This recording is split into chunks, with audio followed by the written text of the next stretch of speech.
Abraão no Médio Império do Egito. Abraão, em hebraico, Avraham, que significa pai de muitos, esteve no Egito por volta do século 20 a.C.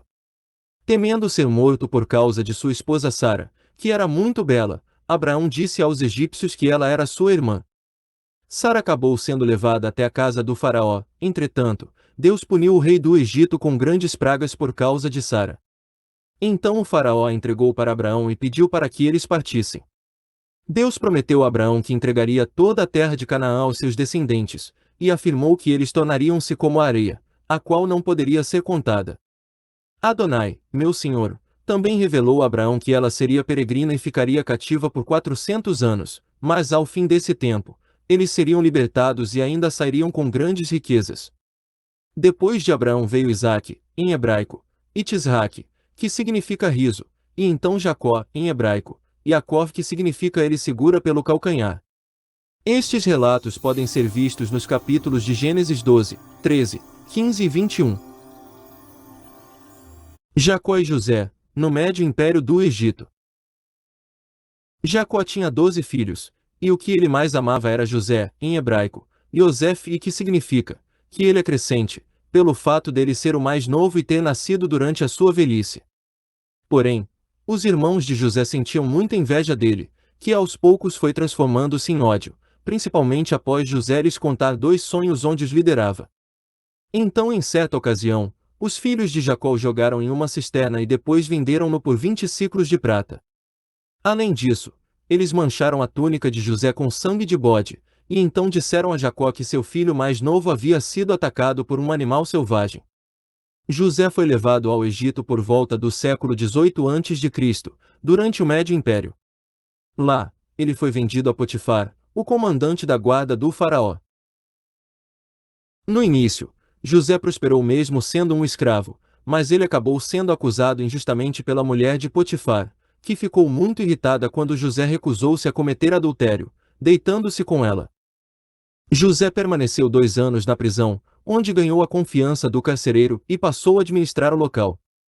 Nesse período, ele interpretou 2 sonhos, pois Deus havia lhe concedido este dom. Após os 2 anos de cárcere, o faraó teve um sonho que muito lhe perturbou, e então ele mandou chamar todos os magos e sábios. No entanto, nenhum deles conseguiu revelar o verdadeiro significado. Um dos servos do faraó, cujo sonho José havia interpretado na prisão, o indicou ao rei do Egito. Após ouvir o sonho do faraó, José disse que haveria 7 anos de fartura e 7 anos de fome na terra, por isso os alimentos dos anos prósperos deveriam ser armazenados, para que houvesse comida nos anos de calamidade. O faraó agradou-se tanto de José, que o nomeou governador do Egito, transformando-o no segundo maior no reino.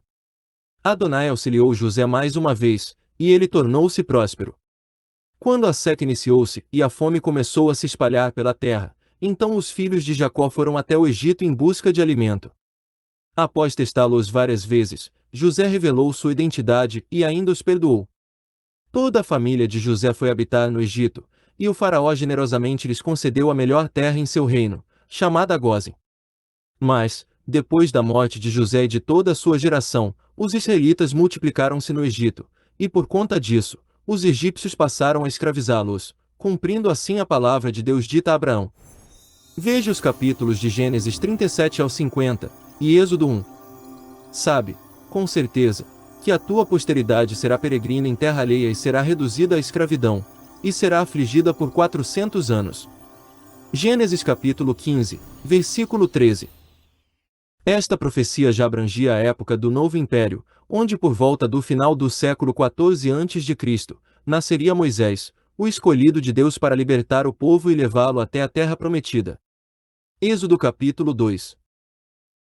Você verá de uma forma simples e fácil, muitos outros estudos e também fatos históricos, os quais serão descritos aqui na medida do possível em ordem cronológica. Fiquem ligados no questões religiosas e falsas doutrinas, e que Deus e Yeshua, o nosso Salvador, abençoem todos vocês.